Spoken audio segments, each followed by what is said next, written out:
তখন গভীর রাত, ঘুটঘুটে অন্ধকারে আচ্ছন্ন মক্কার অলিগলি। ঘুমন্ত নাগরিকদের খুব সতর্কভাবে পা রাখলেন মুরসাদ ইবনে আবু মুরাদ রাদিয়াল্লাহু তাআলা আনহু।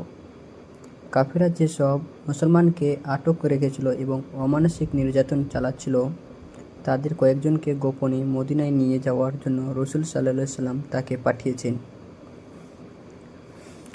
খুব সাবধানে পা টিপে টিপে এগোচ্ছিলেন তিনি। হঠাৎ সামনে একটা ছায়া দেখতে পেলেন। ভয়ে কলিজা কেঁপে উঠল তার। এ বুঝি কাফেরদের হাতে ধরা পড়ে যান। ছায়ার ভেতরে থেকে পরিচিত এক নারীর কণ্ঠ ভেসে এলো, মুরসাদ, তুমি? আমি চিনে ফেলেছি। কেমন আছো? কিভাবে এলে?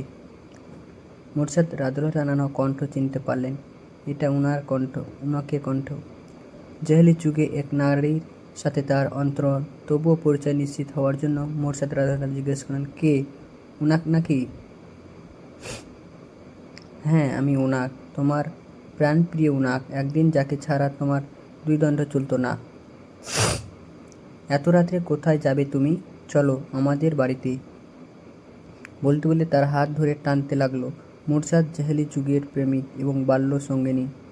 মুরসাদ রাদিয়াল্লাহু তাআলা এক ঝটকায় হাতে সরিয়ে এমন ভঙ্গিতে দূরে সরে গেলেন, যেন তার হাত কোনো বিষধর সাপের পেঁচিয়ে। উনার অবাক হয়ে জিজ্ঞেস করলেন, কি হলো? পাগল টাগল হয়ে গেছো নাকি? এ হাত একদিন তোমার কত প্রিয় ছিল, তা কি ভুলে গেলে? মুরসাদ দ্বিত্বহীন কণ্ঠে বললেন, থামো উনাক, অতীতের কথা ভুলে যাও। এটা ছিল আমার জীবনের অন্ধকার যুগ। সে সময় আমি সত্যি মিথ্যা, ন্যায় অন্যায় ও পাক নাপাকের কোনো পার্থক্য চিনতাম না। আমি গোমরা ও বিপথগামী ছিলাম। আল্লাহ আমার ওপর অনুগ্রহ করেছেন, আমি মুসলমান হয়েছি, কিন্তু তুমি এখনও মুশরিক। তাছাড়া তুমি তোমার জন্য পরনারী, আর পরনারীর সাথে মেলামেশা ইসলামের ন্যায়। কাজে আমাকে মাফ করো, তোমার বাড়ি আমি যাব না। একথা শুনে রেগে মেগে অস্থির হয়ে গিয়ে উনাক বলল, কত বড় সাধু পুরুষ, আমার সাথে যাবে না? চিৎকার দিয়ে সবাইকে ঝগড়া করব।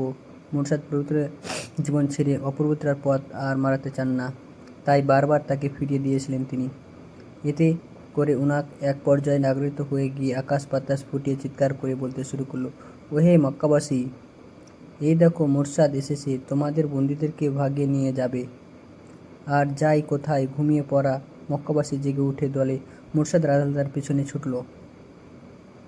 তিনি পালিয়ে এক পাহাড়ের গর্তে আশ্রয় নিলেন, কিন্তু কিছু লোক ও গর্ত ধেয়ে আসতে লাগলো, ধরে পড়ে যাওয়ার প্রায় নিশ্চিত। তখনই হুট করে অনেক দূর হতে এক রহস্যময় আওয়াজ ভেসে এলো।